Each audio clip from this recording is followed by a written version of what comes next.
Hello students, good morning. कक्षा 12 हिंदी साहित्य की कक्षा में आप समस्त छात्र छात्राओं का स्वागत करता हूँ। प्रिय विद्यार्थियों, हिंदी साहित्य का आज प्रथम कालांश में प्रारंभ कर रहा हूँ। तो सबसे पहले मैं एक छोटी सी बात आपसे करना चाहता हूँ। शेर साहित्य किसे कहते हैं? आप हिंदी भी पढ़ते हैं, हिंदी साहित्य स हितम स साहित्यम, जो सबका हित करके चले, दूसरों का हित करे, या वह जो हित का करने का काम करे, उसे साहित्य कहते हैं। आप जानते हो, जिस प्रकार से हम भोजन ग्रहण करके रस का आनंद लेते हैं, भोजन के रस का आनंद लेते हैं, साहित्य ऐसा अनुपम रस है जिसका आनंद अलौकिक है, अपार है। इसीलिए उसको आचार्य मम्मट ने ब्रह्मानंद सहोदर कहा है, ब्रह्म आनंद के समान कहा है। तो हिंदी साहित्य में रसों की अभिव्यक्ति सबसे महत्वपूर्ण मानी गई है।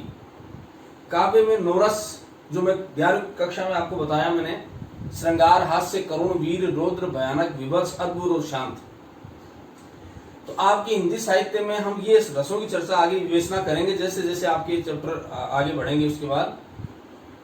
उसके बाद में आप अलंकार पढ़ें, छंद पढ़ें, काव्य के दोष, काव्य के गुण, ये सारी चीजें हम हिंदी साहित्य में बारीकी से देखते हैं। पढ़ने को अनिवार्य नहीं, सब व्याकरणिक बिंदु आते हैं, लेकिन हिंदी साहित्य में जब आपने ये विषय लिया है तो उसको और गंभीरता से और गहनता से पढ़ने की आवश्यकता है। रस का निष्पादन किस प्रकार से होता है, ये हमें हिंदी साहित्य बता सकता है। आत्मिक भाव में रस की अनुभूति हम कैसे महसूस कर सकते हैं, ये हमें हिंदी साहित्य बताता है। तो हिंदी साहित्य का ये चर्चाएं बहुत आगे चलेंगी। बहुत मैं आपको धन्यवाद भी ज्ञापित करता हूं कि आपने हिंदी साहित्य सब्जेक्ट का चयन किया, विषय का चयन किया है, और आप पूरी निष्ठा के साथ इसमें तन्मयता के साथ अध्ययन करेंगे, ऐसा मेरा विश्वास है। और चूंकि ये 12वीं कक्षा बोर्ड की आपका परीक्षा इसमें होने वाली है, तो इसलिए बिल्कुल जो चीजें आपको माइनर दिखती है, छोटी दिखती है, उनको भी लेके चलें। आपको हर चीज का पूरा नॉलेज हो तो साहित्य में मजा आता है। हिंदी की वो बारीक चीजें जिनको इग्नोर करते हैं प्राइवेट छात्र छात्राएं, उन सबको साथ लेकर चलेंगे, तब हिंदी पढ़ने का आनंद आएगा। तो ठीक है, आज मैं ये व्याकरणिक बातें जैसे जैसे अपन कुछ चैप्टर पढ़ लेते हैं पहले, उसके बाद आगे चलते रहेंगे। आज हम जहां से शुरू कर रहे हैं, आपकी पुस्तक का एक प्रथम अध्याय लेके चलते हैं, और उस पाठ के जो कवि हैं उनका नाम है कबीरदास या कबीर। प्रिय विद्यार्थियों, कबीर दास कौन थे, इसके बारे में एक बार आपको थोड़ा सा बता दूं, और भक्ति साहित्य में या भक्ति काल में कबीर दास की कौन सी भूमिका, महती भूमिका मानी जाती है। तो देखो, कबीरदास हम जानते हैं सब कि निर्गुण भक्त थे। आपने हिंदी साहित्य के अलावा हिंदी अनिवार्य में निर्गुण संत थे, हिंदी अनिवार्य में भी आपने पढ़ा है। मैं एक बार संक्षेप में आपको फिर बता देता हूं कि भक्ति काल की 2 धाराएं चली, ये ध्यान रखेंगे। एक थी सगुण भक्ति और एक धारा थी निर्गुण भक्ति।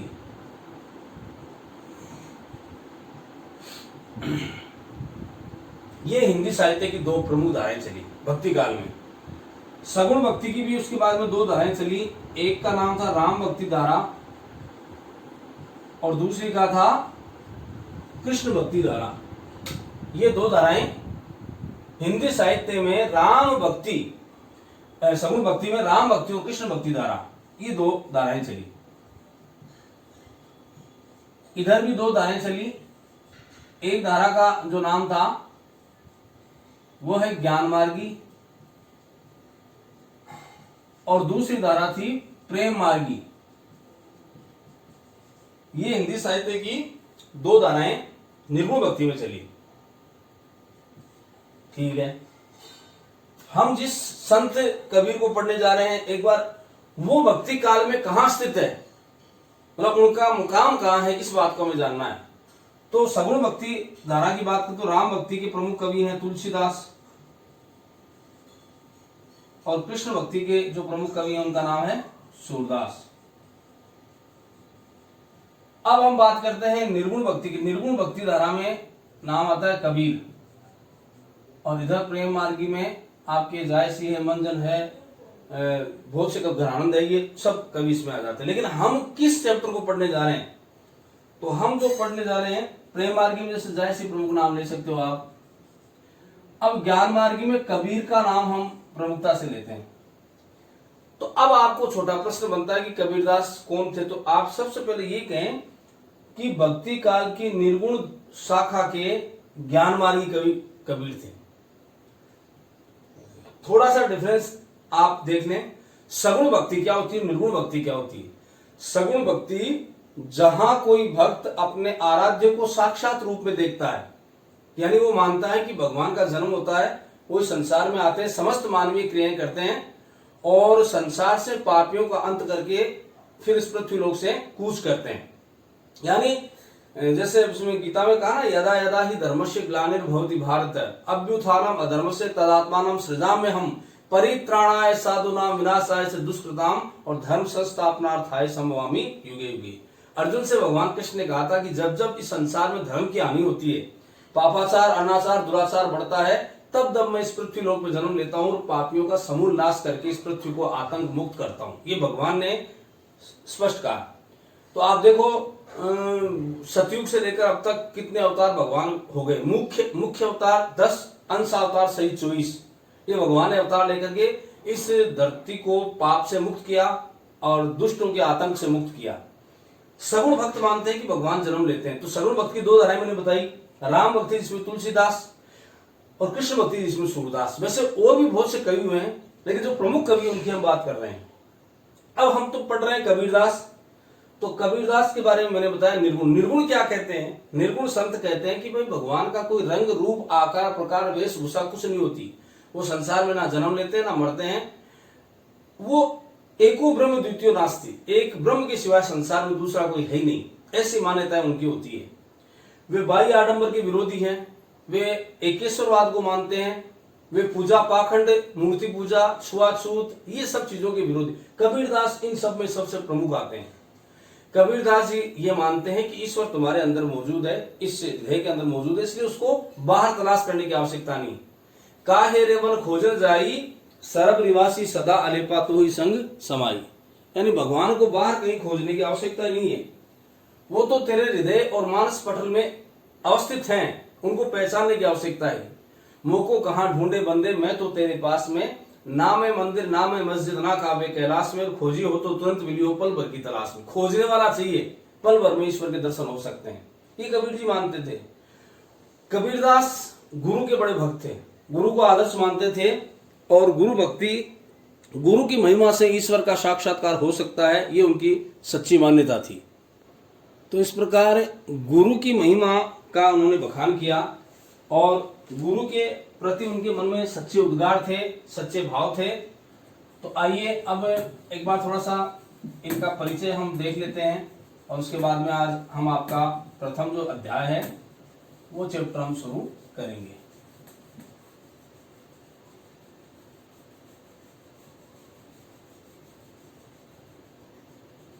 तो निर्गुण भक्ति धारा की ज्ञानाश्रय शाखा के कवि संत कबीर, जो हमारे हिंदी साहित्य में भक्ति काल की श्रृंखला में प्रमुख स्थान रखते हैं और हिंदी साहित्य का एक तरह से उद्धार करने का काम इन्होंने किया है। अब इनका जन्म की यदि बात करें तो इनके जन्म संवत 1398 में हुआ था और इनका निधन 120 साल की उम्र इन्होंने पूरी की। 120 वर्ष तक ये जिए हैं। 120 वर्ष की इनकी उम्र रही, याद रखेंगे। यानी अब इसमें आप घटा के देख ले कौन सा आपके मतलब वो आता है, वो आप लिख सकते हैं। तो यानी इनके निधन की बात करें तो 1518 में इनका निधन हुआ था। तो ये इनकी 120 साल की उम्र। अब इनके जीवन की यदि हम बात करें तो इनके माता पिता कौन थे, इनका जन्म कैसे कहाँ कब हुआ, इसके बारे में आपको बताऊं तो ऐसी किंवदंतियां और मान्यताएं हैं कि इनका जन्म या इनका पालन पोषण नीरू और नीमा नाम के जुलाह दंपति थे बुनकर जाति के, उनके यहाँ इनका पालन पोषण हुआ। कहते हैं कि तालाब पर कमल के पुष्प पर ये छोटे जब बच्चे थे जन्म लिया, जब उन्होंने तो वहां इनके जो वास्तविक माता पिता थे उन्होंने उनका त्याग कर दिया। नीरो और नीमा जब वहां से गुजर रहे थे तो उन्होंने एक बालक को उस पुष्प पे रोते हुए देखा, तो वो काफी देर तक उन्होंने आवाज दी कि कोई आए अपने बच्चों को लेके जाए, लेकिन वो निसंतान थे दोनों दंपति। तो जब कोई नहीं आया तो आखिर में नीरू और नीमा ने भगवान का दिया हुआ प्रसाद समझ करके कि हम निसंतान, ईश्वर ने हमें संतान दी है, कबीर जी को अपना पुत्र बनाया, उसका पालन पोषण किया। और उसके बाद में यदि इनका बहुत शुरू से ही रुझान था ईश्वर की भक्ति की तरफ। ईश्वर एको ब्रह्म द्वितीय नास्ति को रामकृष्ण के बारे में उन्होंने कुछ नहीं लिखा, वो राम परमात्मा को मानते हैं। हाँ, राम शब्द का जिक्र उन्होंने कई जगह किया, लेकिन वो राम शब्द किसके लिए आया? परमात्मा के लिए। तो इस प्रकार से उन्होंने उनकी वाणी जो है, शब्द, इनके जो रचनाएं हैं वो देखो, शब्द, साखी और रमणी, ये तीन रचनाएं इनकी मिलती है। बीजक नाम से इनका ग्रंथ है। कहते हैं जब कबीर जी का निधन हुआ तो हिंदू और मुसलमान झगड़े में उतारू हो गए, क्योंकि हिंदू मानते थे कि कबीरदास जी हिंदू थे और मुसलमान मानते थे कि मुसलमान थे। लेकिन जब झगड़े में उतारू हो गए तो आकाशवाणी हुई कि आप आपस में क्यों झगड़ा करते हैं? जहां कबीर का मृत शरीर पड़ा है उस पर चद्दर लगाई हुई है, उस चद्दर को हटाओ, उसके नीचे जो कुछ अवशेष मिले उसको लेके जाओ। तो अंत में चद्दर जब हटाई गई तो वहां कुछ पुष्प थे, तो हिंदुओं ने और मुसलमानों ने वही पुष्प भगवान को अर्पित किए। ऐसे इनके जीवन के बारे में है। तो इनका जन्म 1455 विक्रम संवत में काशी में हुआ। जन्म कहां हुआ ये भी याद रखें, काशी में जन्म हुआ इनका, ये याद रखेंगे। अच्छा, इनके गुरु थे, उनका नाम था रामानंद। रामानंद इनके गुरु थे, याद रखेंगे। इनको गुरु मानते, एकेश्वरवाद में विश्वास रखते, एक ही ईश्वर है। इसीलिए मैंने आपको शुरू में बताया एको ब्रह्म द्वितीयो नास्ति, कि चलो उसके उस परमात्मा की ज्योति जो हमेशा हर प्राणी के अंदर दीप्त रहती है, वो ज्योति आत्मा के रूप में समाहित है। परमात्मा एक है और उसकी आत्मा रूपी ज्योति सब प्राणियों में समाहित है। उनकी दृष्टि में हिंदू, मुसलमान, ब्राह्मण, अछूत सब ईश्वरी की संतान थे। उन्होंने धार्मिक कट्टरता, छुआछूत, आडंबर, अंधविश्वास और मूर्ति पूजा का विरोध किया। ये सब उनको पसंद नहीं थे, ये इनका विरोध किया। 120 वर्ष की उम्र इन्होंने ली है और मगहर नामक स्थान जो था वहां इन्होंने शरीर का त्याग किया। मगहर नामक स्थान पे इन्होंने अपना प्राण त्यागे। अब कबीरदास जी वैसे कोई प्रॉपर उन्होंने शिक्षा नहीं ली, अनपढ़ होते हुए भी उन्होंने वास्तव में क्या साहित्य लिखा है वो अपने आप में अनूठा है। तो साहित्यिक परिचय की बात करें तो कबीर ने स्वयं ही एक जगह कहा है पंक्ति में, कलम दवात छुयो नहीं। देखो इसमें लिखा है मसी कागज छुयो नहीं और कलम गही नहीं हाथ। मसी कहते स्याही को, दवात स्याही को छुआ तक नहीं और कलम कभी हाथ में भी नहीं ली। उसके बावजूद इन्होंने शब्द साखी रमणी जो रचनाएं लिखी है वो अपने आप में अनूठी है। अनपढ़ होते हुए भी उनका ज्ञान, अनुभव और उनके कथन शैली बड़े बड़े शिक्षितों को नतमस्तक कर देती है। कबीर की भाषा पंचमेल खिचड़ी और सद्दुगड़ी भाषा कही जाती है। अधिकतर इनकी भाषा को पंचमेल खिचड़ी कह दो या सद्दुगड़ी भाषा इनकी भाषा कही जाती है। जैसे तुलसीदास की अवधि है, जैसे सूरदास की ब्रज भाषा है, वैसे कबीरदास जी की भाषा कौन सी है? सद्दुगड़ी भाषा। साधुओं के फकड़ाना अंदाज में लिखी गई शैली वो सद्दुगड़ी भाषा। तो इनकी रचनाओं का संग्रह मैंने आपको बता दिया, बीजक के नाम से है, जिसमें शब्द साखी और रमणी, जिसके 3 भाग ही किए हैं। बीजक के 3 भाग है, शब्द साखी और रमणी। अब जो पाठ आपका हिंदी साहित्य में प्रथम अध्याय दिया गया है, सरयू नाम की आपकी पुस्तक है, उसका पद्य खंड का पहला अध्याय है, उसकी हम थोड़ी चर्चा कर लेते हैं कि उसमें क्या दिया है। तो इस पाठ में कुल 12 तो दो ही दिए गए हैं और उसके अलावा 2 पद संकलित किए गए हैं। 2 में सदगुरु की महिमा का वर्णन है। आपने 11वीं कक्षा में पढ़ा अच्छी तरह अनिवार्य हिंदी में। सदगुरु की महिमा के लिए उन्होंने क्या कहा? सच्चे गुरु का मार्गदर्शन मुक्ति का दूसरा भाव है। सतगुरु के दरबार में जाइए बारंबार, भूली वस्तु बताई सी सतगुरु है दाता। ये कबीरदास जी ने कहा है कि सच्चे गुरु का मार्ग या उसका आंचल पकड़ लीजिए, जीवन में कहीं कोई दिक्कत नहीं है। आपको सहजता से ईश्वर प्राप्ति का कोई मार्ग बता सकता है तो वो गुरु है। आपके इस भौतिक शरीर आपने धारण किया है, उसमें आत्मा निवास है। उस आत्मा को मुक्त आत्मा बनाना, उस आत्मा का एक तरह से ईश्वर में साक्षात्कार करवाना, ये काम कौन कर सकता है? गुरु कर सकता है। क्यों? कारण क्या है? कबीरदास जी ने माना है कि गुरु से ज्ञान की प्राप्ति होती है, ज्ञान से भक्ति जागती है और भक्ति से भगवान मिलते हैं। यदि मनुष्य में ज्ञान नहीं तो भक्ति कैसे जागेगी? भाई ज्ञान आएगा तभी ईश्वर के प्रति आसक्ति और वास्तव में अपने इस जीवन का उद्धार करने की बात व्यक्ति सोचेगा जब उसमें ज्ञान होगा। ज्ञान के अभाव में वह मुक्ति की बात नहीं सोच सकता। तो ज्ञान से भक्ति जागती है, भक्ति से भगवान मिलते हैं। भक्ति आदमी जब करता है पूरा तल्लीन होकर के अपने आप को ईश्वर के समर्पित कर देता है पूर्णतया, तो वह व्यक्ति मुक्त हो जाता है। इस संसार सागर के आवागमन से मुक्त होकर के ईश्वर के दिव्य चरणों में लीन होता है। तो यानी कबीरदास जी मानते हैं कि भक्ति करने का जो मार्ग बताने का काम है वो गुरु का है, ज्ञान प्राप्ति का मार्ग गुरु का है। तो वो ज्ञान गुरु देता है, इसलिए गुरु के प्रति अपार श्रद्धा कबीर के पदों में व्यक्त हुई। 11वीं क्लास में आपने पढ़ा था कि सतगुरु साचा सूरमा शब्द जो बाहा, एक लगते ही में मिट गया पड़ा कलेजा से। गुरु का जब ज्ञान का बाण लगता है शरीर पे तो समस्त भाव समाप्त हो जाते हैं, अर्थात समस्त बुराइयां समाप्त हो जाती है। तो अब हम कबीर जी के जो पद इसमें दिए हैं आपके, उनके बारे में एक बार मैं जो परिचय है, क्योंकि परिचय जो होता है वो पाठ की मूल आत्मा होता है। इसमें कहा है कबीर गुरु और परमात्मा में कोई अंतर नहीं मानते। गुरु को सम्मान कितना देते हैं कि वो परमात्मा का ही अंश है, यानी गुरु के अंदर स्वयं साक्षात परमात्मा का वास है, ये उनकी मान्यता ही थी। तो कबीर गुरु और परमात्मा में कोई अंतर नहीं मानते। सदगुरु ही शिष्य के अज्ञान से आवृत हृदय में ज्ञान का दीपक जलाता है। जो सच्चा गुरु होता है वो अज्ञान को हटा करके उसमें ज्ञान का ज्योति या दीपक जलाता है, ये गुरु का काम है। हरि या ईश्वर के स्मरण से सांसारिक तापों की अग्नि शांत हो जाती है, ये उनकी मान्यता थी कि हरि का निष्पाप हृदय से, निष्कपट हृदय से यदि ध्यान किया जाए, स्मरण किया जाए तो संसार के समस्त पापों से व्यक्ति मुक्त होकर के परम धाम को प्राप्त हो जाता है। और इसी क्रम में उन्होंने आगे क्या कहा कि कबीर ने स्वयं को परमेश्वर रूपी पति की विरणी आत्मा माना है।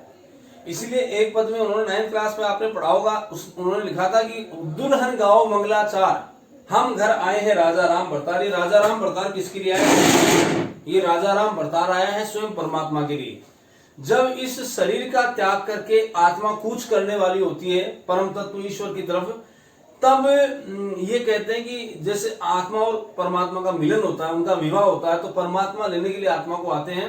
तो आत्मा और परमात्मा का शाश्वत और अनश्वर ऐसा संबंध है, इसको हम भुला नहीं सकते। इन दोनों में अभी जो आप पढ़ेंगे उनमें सत्संगति, संसार की नश्वरता। संसार नश्वरता कहते हैं, नाशवान है संसार, इस संसार का नाश होना तय है।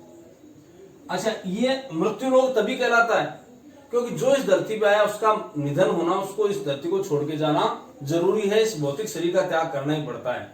तो संसार नाशवान कबीरदास जी ने माना है। विषयों के आकर्षण आदि पर भी कबीर ने अपना मत प्रस्तुत किया है। और ये संसार में आने के बाद मोह माया के विषयों में आदमी कैसे उलझता है, उनकी महिमा अपने आप में निराली है, जो व्यक्ति को इस प्रकार की पाश में और बंधन में बांध देती है कि व्यक्ति कुछ नहीं कर सकता। मोह माया के जाल से विरक्त जो हो जाता है, जो इस मोह माया के जाल से विरक्त होकर के वास्तविक ज्ञान को प्राप्त कर लेता, वही ईश्वर को प्राप्त करने में सक्षम होता है। वरना तो ये कुछ ऐसा आडंबर या ऐसा मोह जाल का ये नियम बनाया ईश्वर ने कि उससे व्यक्ति निकल नहीं पाता। उससे निकलना ही अपने आप में भक्ति है, जीने की कला है। तो प्रथम पद में कबीर ने आत्मा और परमात्मा की नित्य एकता का वर्णन किया। इसमें प्रतीकात्मक शैली का प्रयोग हुआ है। कमलिनी तथा सरोवर के जल के माध्यम से अन्योक्ति द्वारा कवि ने जीवात्मा और परमात्मा की अभिन्नता को दर्शाया। आगे कमलिनी का एक काहिरी कमलिनी कुमलानी ये पद आएगा, उसमें जीवात्मा और परमात्मा का जो संबंध है उस संबंध की गहराई को बताने का प्रयास किया है। तो दूसरे पद में आंधी के रूपक के ज्ञान की महत्ता दर्शाई गई है। संतो भाई आंधी आई ज्ञान की आंधी रे, भ्रम की आंधी, भ्रम की कुटिया सबे उड़ानी, माया वही रही न बांधी रे। जब ज्ञान की आंधी व्यक्ति में आता है तो माया किस प्रकार से चली जाती है, मोह माया का बलिंडा वगैरह सब टूट जाता है और आदमी परम धाम को प्राप्त होता है। वो ज्ञान की आंधी जब इस मन मस्तिष्क में पैदा होती है तब ऐसी स्थिति आती है। वो आप जैसे अपना पद चलेगा उसमें मैं आपको बताऊंगा। ज्ञान की आंधी मनुष्य की माया मोह तृष्णा द्विधा आदि समस्त दुर्गुणों को उड़ा ली जाती है और तब प्रभु प्रेम की वर्षा से भक्त का तन मन निर्मल हो जाता है। तो आइए मैं पहला दोहा आपको बताने जा रहा हूं। अब आपसे मेरा आग्रह है कि इन दोहों को आप आराम से सुने और समझेंगे इसमें क्या क्या दिया गया है। अब सबसे पहले पहला दोहा मैं आपको लिख रहा हूं और वो बताने का प्रयास कर रहा हूं। कबीर के समस्त दोहे हैं ये जो अभी आपके चलेंगे। दोहा छंद की परिभाषा आपको अच्छी तरह बताई हुई है। अर्ध सममात्रिक छंद है, 24 मात्राएं कुल होती है, 13 + 11 यानी प्रथम और तृतीय पंक्ति में 13-13, द्वितीय और चतुर्थी पंक्ति में 11-11 ये इनकी मात्राएं होती है। और इस प्रकार से अब देखो कबीरदास ये निर्गुण भक्त मैंने आपको बताया। हाँ जी, पहला दुआ मैं आपको बता रहा हूं, गुरु के प्रति अगाध स्नेह को समर्पित करता ये दुआ। गुरु गोविंद तो एक है, फिर लिखा है दूजा यो आकार,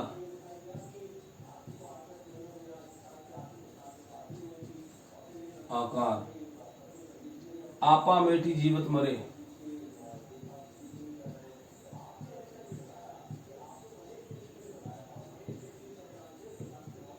और फिर लिखा है तो पावे करतार।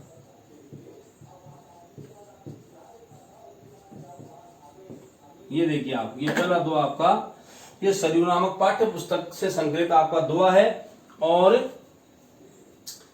इसमें संत कबीर ने गुरु की महिमा का ही प्रतिपादन किया है। गुरु के बारे में विशेष रूप से इन्होंने लिखने का प्रयास किया है। इन्होंने क्या कहा, गुरु गोविंद तो एक है। कबीर दास जी अपने गुरु के प्रति इतने ज्यादा श्रद्धा मानते हैं गुरु की कि उनको गोविंद का स्वरूप मानते हैं, ईश्वर का स्वरूप मानते हैं। तो कहते हैं गुरु और गोविंद एक ही है। गुरु को ईश्वर का स्थान, ईश्वर का पद दिया है, दूजा यह आकार। तो लेकिन फिर भी उसको दूसरा मानता है, गुरु को अलग मानता है, गोविंद को अलग मानता है। यह आदमी की मूर्खता का ये दूसरा आकार देता है कोई व्यक्ति कि अज्ञानवश मनुष्य दोनों को अलग अलग समझता है ना, तो ये अज्ञानता का कारण है। दूजा ये आकार, इनमें दोनों में अलग अलग आकार मानता है कि गुरु अलग है परमात्मा अलग है। ये कोई मानता है आपा मेटी जीवित मरे, वो गलत आदमी है, मूर्ख आदमी है। आपा मेटे, आपा कहते हैं अहंकार को। यदि व्यक्ति अपना अहंकार त्याग दे तो और जीवन काल में, इसमें लिखा है कि यदि वह अपना अहंकार त्याग दे और जीवन काल में माया मोह आदि दुर्गुणों से स्वयं को मुक्त कर ले तो ईश्वर का तो पावे करतार, तो उसको ईश्वर का साक्षात्कार हो सकता है। करतार कहते हैं ईश्वर को। आदमी आपा मेटी जीवित मरे, या अगर उसके अंदर आपा अहंकार है तो वो जीवित ही मरे हुए के समान है। लेकिन आपा मिट जाता है तो फिर उसका जीवन साकार है, उसका जीवन शाश्वत है, उसका जीवन उचित है। तो कहा गुरु गोविंद एक है। अगर इनमें कोई अंतर मानता है कोई व्यक्ति तो वह मूढ़मती है, उसको ज्ञान ही नहीं है। यदि आदमी मोह माया अहंकार इनका त्याग कर दे तो वह ईश्वर का सहजता से दर्शन कर सकता है, ईश्वर की प्राप्ति कर सकता है। तो कहने का मतलब इसमें क्या क्या चीजें आई कि आदमी को दुर्गुणों से दूर रहना पड़ेगा। ईश्वर से साक्षात्कार का तरीका यह है कि वो अपने अहम और अपने अभिमान का त्याग करे। तो इसमें क्या वर्णन हुआ, एक तो गुरु की महिमा का वर्णन हुआ है और गुरु और ईश्वर को एक बताने की बात कही गई है। और इसमें साथ ही कहा है जीवत मरे का अर्थ है जीवन मुक्त अवस्था की ओर संकेत करा है। जीवन मुक्त, ये जीवन मुक्त अवस्था कौन सी है, जब आपा या अहंकार का त्याग हो जाए तो आदमी उन्मुक्त भाव से जीवन जीता है।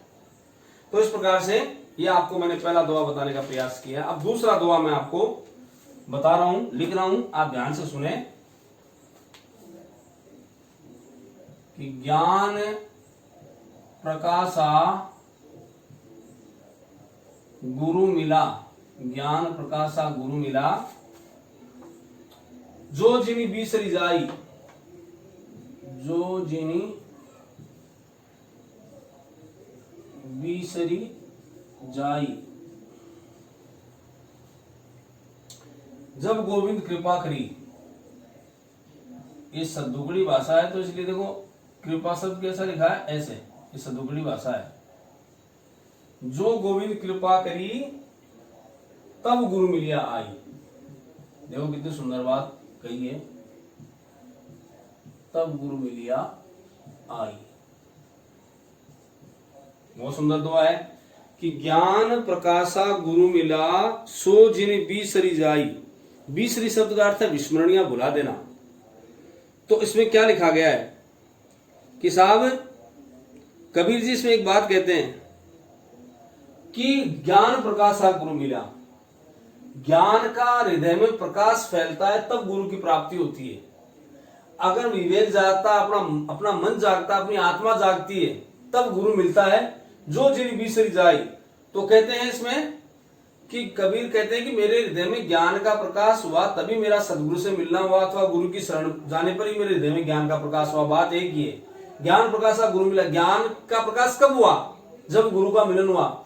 जो जिन बीसरी जाई, तो इसमें कहा है ऐसे कृपालु जो जिनी, बताओ कैसे उनको बीसरी जाए, ऐसे गुरु को हम कैसे भुला दें। बीसरी शब्द का अर्थ भुला देना, विस्मृत कर देना, कि जिन गुरु की बदौलत मुझे ज्ञान की, विवेक की प्राप्ति, उनको कैसे भूल जाएं कि जब गोविंद कृपा करी। गुरु का मिलन कोई साधारण घटना नहीं थी।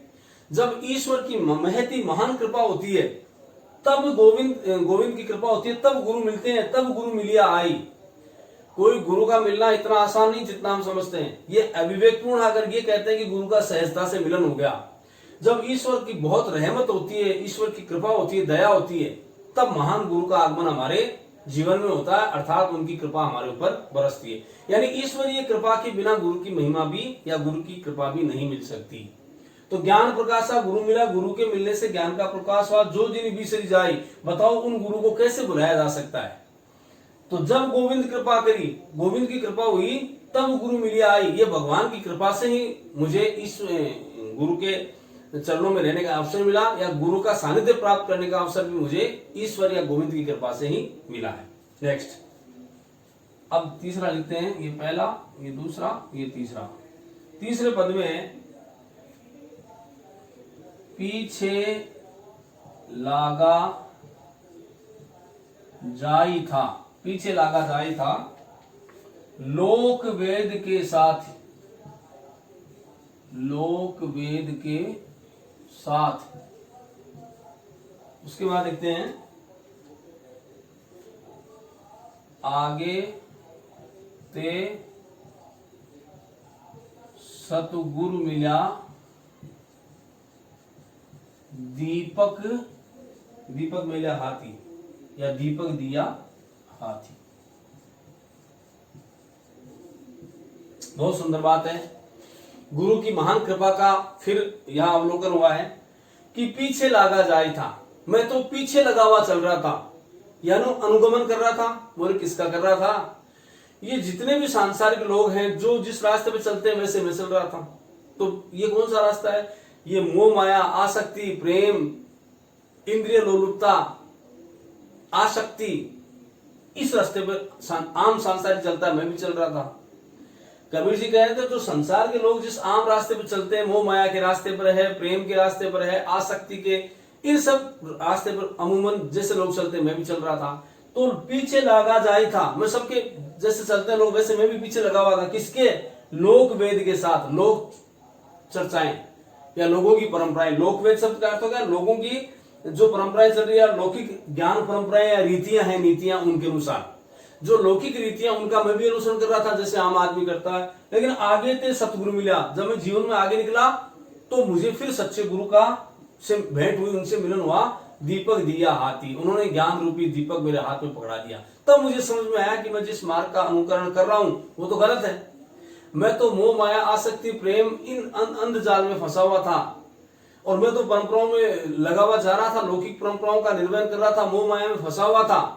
लेकिन बाद में सच्चे गुरु का जब मिलन हुआ तो उन्होंने ज्ञान रूपी दीपक मेरे हाथ में दिया और मुझे बताया कि जिस मोह माया के जाल में तुम फंसते जा रहे हो वो तो सब भ्रम है, वो झूठ है, उससे उद्धार नहीं हो सकता। तब मेरे विवेक जागा और मुझे लगना लग गया कि मैं कौन से मार्ग पे चल रहा हूं। तब मैंने गुरु की कृपा से उस मार्ग का त्याग किया और मैं सही मार्ग पे आ गया। तो ये आपका ये था। यानी आंख बंद करके मैं तो लौकिक रीति रिवाजों से चल रहा था, पर गुरु की कृपा होने से मुझे ज्ञान रूपी दीपक जब उन्होंने दिया तो मुझे सब कुछ प्राप्त हुआ था। अब आगे चलते हैं। चौथा पद इसका बता रहा हूं। बूढ़ा था पर उबरा, बूढ़ा था पर उबरा। उसके बाद है गुरु की लहर चमक, गुरु की लहर चमकी। इसके बाद कहते हैं बेरा देखा जर्जरा, बेरा देखा जर्जरा उतर पड़े फरंगी, उतर पड़े फरंगी। फरंगी शब्द का अर्थ होता है तुरंत। ये देखो गुरु के बारे में कबीरदास जी क्या लिखते हैं। यहां शब्द है, इन शब्दों को पहले आप दोहे को अच्छी तरह देखें और उसमें क्या लिखा गया उसको समझने का प्रयास करें। तो कवि ने इस दोहे के माध्यम से माना है कि अहंकार और ये जो आसक्ति है उसकी मुक्ति गुरु के सानिध्य से संभव है। कि बूढ़ा था पर उबरा, ये बूढ़ा वृद्ध से नहीं अर्थ, यहां बूढ़ा कहते हैं डूबना, पर उबरा। मैं डूबने वाला था लेकिन मैं उबर गया, यानी तैर गया, वापस निकल गया। गुरु की लहर चमकी, जब गुरु के ज्ञान की लहर की चमक पैदा हुई या गुरु के ज्ञान की लहर मेरे अंदर आई तो मैं डूबने वाला था, मैं वापस उबर गया। तो कबीर ने क्या कबीर इसमें ये कह रहे हैं कि अज्ञानी जनों की भांति अहंकार रूपी बेड़े पर सवार होकर संसार सागर के पार होने की चेष्टा कर रहे लोगों की तरह मैं था। अहंकार का जर्जर बेड़ा उन्हें भवसागर मोह माया आदि में डुबोने वाला था, परंतु गुरु कृपा रूपी लहर ने टक्कर देकर उन्हें चौंका दिया, सचेत कर दिया। गुरु कृपा के प्रकाश में उनको ज्ञान हुआ कि वह अंधकार का बेड़ा तो नितांत जर्जर स्थिति में था और डुबो देने वाला था। तो क्या कहा, उतर पड़े फरंगी, में तुरंत उतर गया। बूढ़ा था पर उबरा, मैं संसार के ही अज्ञान में डूबने जा रहा था, पर मैं गुरु की लहर चमक, गुरु के ज्ञान की लहर की चमक मेरे मन में आई तो मुझे एहसास हुआ कि मैं कहां चल रहा हूं। कि बेरा देखा, बेरा कहते हैं नौका को या नाव को, जर्जरा माने जर्जर, टूटी फूटी, उतर पड़े फरंगी। अरे जिस लौकिक नाव में सवार हूं, जिस सांसारिक नाव की सवारी में कर रहा हूं वो जर्जर अवस्था में है, तो फिर गुरु के आदेश में मैं उस नौका से नीचे उतर गया, अर्थात इस लौकिक संसार की परंपराओं का त्याग करके मैं गुरु का अनुसरण करने लगा। मुझे उनसे नफरत हो गई इन चीजों से, और गुरु के मार्गदर्शन के अनुसार मैंने इस लोक का, ये संसारिक मोह मायाओं का, इन आसक्तियों का त्याग करके एक नया जीवन प्रारंभ करने की चेष्टा की। यानी गुरु का मार्गदर्शन मिलने से ही मेरे जीवन में एक नई चमक पैदा हुई। तो विद्यार्थियों, आज के लिए इतना ही। कल हम इससे आगे वाले दोहे आपको बताएंगे। एक बार फिर आप सभी का धन्यवाद। Thank you.